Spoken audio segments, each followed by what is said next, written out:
பேராசிரியர் கான்ஸ்டன்டைன், உங்கள்கிட்ட இருந்தே தொடங்குறேன்.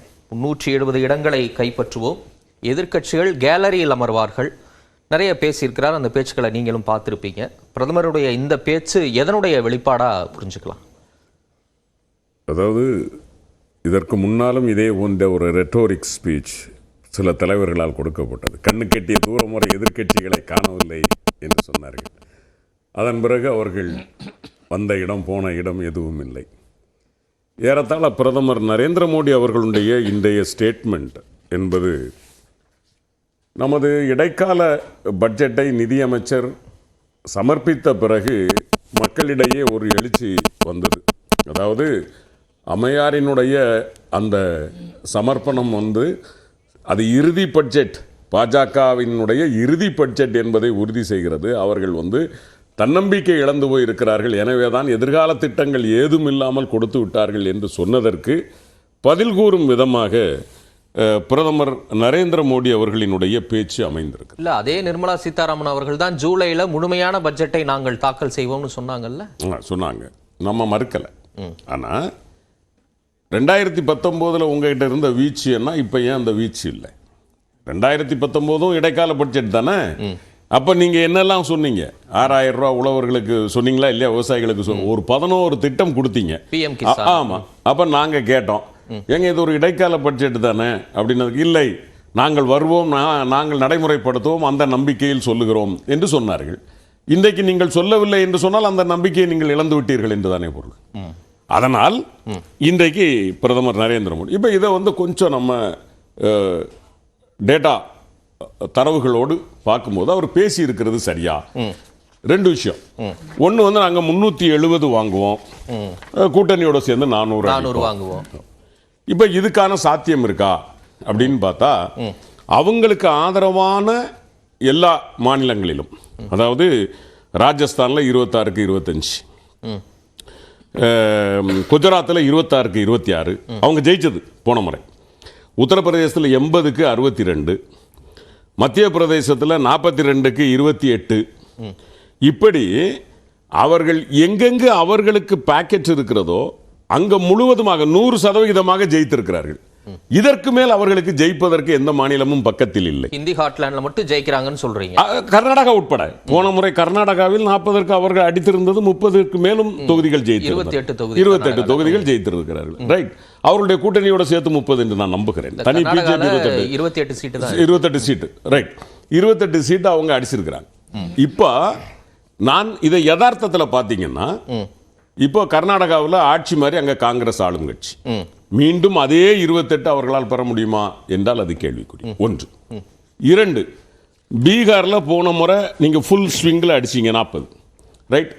இன்றைக்கு நம்ம லல்லு பிரசாத் யாதவ் அவர்கள் காங்கிரஸ் மார்க்சிஸ்ட் 3ம் சேர்ந்த பிறகு உங்களை விட 1% ஓட்டு அதிகமாக இருக்கிறது. ஒருவேளை அங்கே நீங்கள் பழையபடி வந்த அதே 40 வருவதற்கு வாய்ப்பில்லை.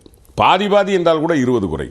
அதன் பிறகு உத்தரப்பிரதேசத்தில் போன முறை தனியாக நின்ற அகிலேஷ் யாதவ் அவர்களும் காங்கிரசும் இந்த முறை இணைந்திருக்கிறது. போன முறை இவர்கள் 2 பேர் மட்டும் இணைந்தால் 17 தொகுதிகளில் நீங்கள் தோற்றிருப்பீர்கள். அப்படி பார்க்கிற போது தரவுகளின் அடிப்படையில் அவர்கள் 370க்கு போவதற்கான வாய்ப்புகளே இல்லை என்பது அரசியல் அறிவுடையோர் ஏற்றுக்கொள்வார். இல்ல, இதே மாதிரியான ஒரு புள்ளி விவரம் டேட்டா தானே 2019 பேசப்பட்டது. இப்பயாவது நீங்க இந்தியா கூட்டணி அப்படின்னு சொல்லி முரண்பாடுகளை கடந்து நிக்கிறீங்க. அதுலயும் மம்தா பானர்ஜி, அரவிந்த் கெஜ்ரிவால், பகவந்த் மான் ஒரு நிலைப்பாடை எடுக்கிறாங்க. நிதிஷ்குமார் வெளியே போயிட்டாரு. 2019 இதே மாதிரி அந்தந்த மாநிலங்கள்ல பாஜகவை எதிர்க்கக்கூடிய மாநில கட்சிகள் வலுவா இருந்தாங்க. நீங்க சொல்ல மாதிரி இதே நம்மளே விவாதிச்சிருக்கோம். ஹிந்தி ஹாட்லாண்ட்ல மட்டும்தான் அவங்க ஜெயிப்பாங்க, போன முறை ஜெயிச்ச மாதிரி 282 சீட்டெல்லாம் முடியாது அப்படின்னு சொன்னீங்க. ஆனா 303 சீட் அவங்க ஜெயிச்சாங்க. அவங்களே அது பெருசா எதிர்பார்க்கல. பல பேர் நம்ம பேசணும். இன்னைக்கு அதையும் தாண்டி அவங்க ஜெயிக்க மாட்டாங்கன்னு எப்படி நம்புறீங்க? நான் பேச வந்த இடம் அந்த 303 அவங்க அச்சீவ் பண்ணியிருக்காங்களே, அதை தாண்டுவதற்கு வாய்ப்பு இல்லைன்னு சொல்லுவார். இப்ப முதல் என்னுடைய ஆர்குமெண்ட், அவர் 370க்கு போறோம் சொல்றாருல, அதுக்கு நீங்க 303ஐயே தாண்ட முடியாது, உங்களுக்கான அந்த எல்கை இல்லை, உங்களுடைய கேப் எது உங்களுடைய உச்சபட்சத்தை நீங்கள் தொட்டு விட்டீர்கள். அப்ப அதை தாண்டுவதற்கு அதை தாண்டுவதற்கு வாய்ப்பு இல்லைன்னா தொட்டுருவாங்கன்னு நினைக்கிறீங்களா? 303 தொட்டுருவாங்க. இல்ல 303 தொட முடியாதுங்கிறதுக்காக தான் நான் உத்தரப்பிரதேசத்தையும் பீகாரையும் சொன்னேன். ரைட். நான் பேசுவது ஒரு பிரதமர், ஒரு நாட்டினுடைய பிரதமர் அதை பேசுகிற போது ஒரு தரவுகள் அடிப்படையில் அது அவர் பேசுவது சரியா என்று பார்த்தால் இல்லை. இது அரசியல். இன்னொன்னு, அன்றைய பிரதமர் நேரு அவர்களை பேசுகிற போது அவர் சொல்றார், என்ன சொல்றாரு, இந்த மாதிரி நாம உழைப்பிற்கு உரியவர்கள் இல்லை, சோம்பேறிகள் என்று நினைத்தார் நேருன்னு சொன்னார் சொல்றார். அதாவது அன்னைக்கு அவர் என்ன, நம்ம பிரதமர் நேரு என்ன சொல்றாரு, there has not been a habit of working hard. It is not our fault. But the fact we don't work as hard as European, Japanese, Chinese, Russian, Americans. இதெல்லாம் சொல்றார். அதுல அவர் என்ன சொல்றாரு, கடின உழைப்பாளிகளாக இருக்கக்கூடிய இந்த தேசங்களை போல் நாம் உழைக்கவில்லை, உழைப்பதற்கான சூழல் நமக்கு அமையவில்லை, ஆனால் நாம் உழைக்க வேண்டியது இருக்கிறது அப்படின்னு தான் அவர் பேசி முடிக்கிறார். ரைட். ஆனா வழக்கமான பாஜக போல் அதற்கு தேவையானதுகளை மட்டும் அவர் எடுத்துக்கொள்கிறார். நான் என்ன சொல்றேன், இன்னைக்கும் இந்தியர்கள் ஒரு அமைப்பு, organisation for economic cooperation and டெவலப்மெண்ட்னு உலகளாவிய அளவில் எடுத்து hardest working countries in the world அப்படின்னு சொல்லி 25 நாடுகளை தருது. இந்தியா இல்லைங்க. கடின உழைப்பாளிகள் நாடு என்கிற நாட்டில் 25 தருகிறது. யுனைடெட் ஸ்டேட்ஸ்ல இருந்து ஆரம்பிச்சு ஆஸ்திரேலியா, அயர்லாந்துல இருந்து கடைசியா பெல்ஜியம், போலந்து, கடைசியா கொண்டு முடிக்கிறான் ஸ்வீடன். 25 நாடுகள் தர்றாங்க. இதுல இந்தியா இல்ல. அப்ப இன்னைக்கு உண்மை தானே? ரைட். அப்போ நேரு அன்றைக்கு பேசியது உலகளாவிய உண்மை என்ற ஞானமுடைய ஒரு பிரதமர் நமக்கு அன்றைக்கு இருந்திருக்கிறார். அவர் தெளிவாக பேசியிருக்கிறார்.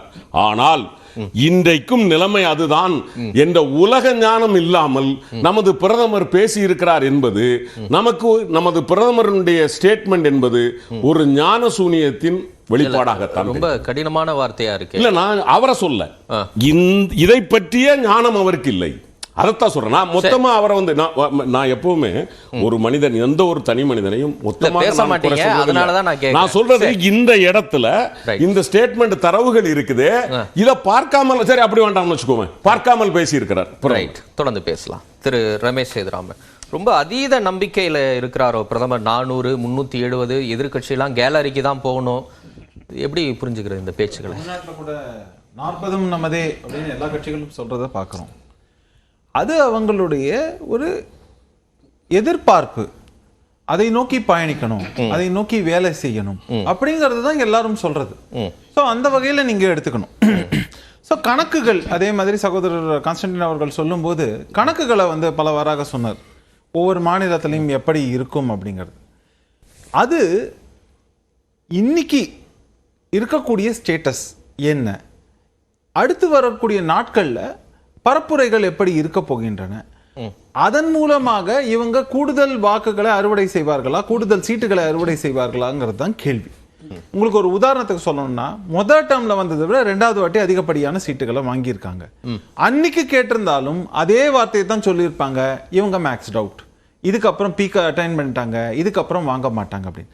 நான் திரும்பவும் சொல்றேன், இவங்க நிச்சயமா இன்னைக்கு வாங்கியிருக்கிறத விட கூடுதல் வாக்குகள் வாங்குவதற்கான அவங்களுக்கான ஒரு நம்பிக்கை இருக்கு அப்படின்னு நீங்க பாத்தீங்கன்னா, இன்னொரு பக்கம் நீங்க என்ன சொல்லலாம், அதுக்காக 370 அப்படின்னு கேட்டா அதை நீங்க சொல்லலாம். இங்க சொல்ற மாதிரி தான் எங்களுடைய இலக்கு, அந்த ஆஸ்பெக்ட்ல தான் எடுத்துக்கலாம். இலக்கா நீங்க சொல்லலாம், அந்த நம்பிக்கை யாரும் கேள்விக்குட்படுத்துறது இல்ல. ஆனா எதிர்கட்சியெல்லாம் பார்வையாளர் மாடத்துல தான் உட்காரணும், கேலரியில உட்காரணும்னு சொல்றது ரொம்ப இல்ல. அந்த பேச்சு அது ஒரு படிநிலைக்கு மேல போகலையா? இல்ல, நான் எப்படி பாக்குறேன்னாக்க, மேக்சிமம் எல்லாமே நாங்களும் எங்கள் கூட்டணியும் வாங்கி விடுவோம். அந்த இப்ப 40 நமதேன்னு சொன்னாங்கன்னா என்ன அர்த்தம்? 40 நமதேன்னு சொல்றாங்க, ஆனா எதிர்க்கட்சிகளை இந்த அளவுக்கு குறைத்து பேசுறது இல்ல. அந்த டிஃபரண்ட், அந்த ஒரு வேறுபாடு கடந்த காலங்களில் பல இது இருக்கு. எனக்கு எக்ஸாக்டா உங்களுக்கு ரெஃபரன்ஸ் உங்களுக்கு தரணும்னு ஆசைப்பட்டாலும் இப்போ எனக்கு உடனே எனக்கு நினைவுக்கு வரல. பட் ஆனா கடந்த காலங்களில் இந்த மாதிரியான பேச்சுக்கள்லாம் இருக்கு. இந்த எதிர்காலங்கள் அந்த கட்சிகள்லாம் இல்லாமலே போகும் அப்படிங்கிற மாதிரியான இதெல்லாம் இருக்கு. சரி, ஆனா ஒரே ஒரு விஷயம் என்ன, நீங்க பாத்தீங்கன்னாக்க பாஜக அதீத பெரும்பான்மையை திரும்ப அவங்க கண்டினியூ பண்ணுவாங்கங்கிற கான்பிடன்ஸ் நிச்சயமா அவங்க கிட்ட இருக்கு. போன முறை வாங்கியதை விட இந்த முறை அதிகமும் சீட்டு வாங்க முடியுங்கிற ஒரு நம்பிக்கையும் அவங்களுக்கு இருக்கு அப்படிங்கறத நம்ம பார்க்கிறோம். இது எதனாலன்னு பாத்தீங்கன்னா, ஒரு பக்கம் பாஜக செய்த இதுவா இருக்கட்டும், இல்லைன்னா அவர்களுடைய தொடர்ந்து நடத்தக்கூடிய பரப்புரைகள்ங்கிறத விட்டுடுவோம். இன்னொரு பக்கம் அவங்களுக்கு இருக்கக்கூடிய அதிகப்படியான கான்பிடன்ஸ் எதுல இருக்குன்னா INDA கூட்டணி மேல இருக்குன்னு நான் பாக்குறேன்.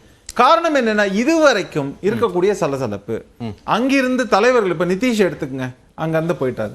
மமதா என்ன சொல்றாங்க, நான் கூட்டணியில இருக்கேன், நான் தனியா நான் போட்டிடுவேன் அப்படின்னா என்ன, காங்கிரஸ் அவங்க ஓரம் கட்டுறாங்க.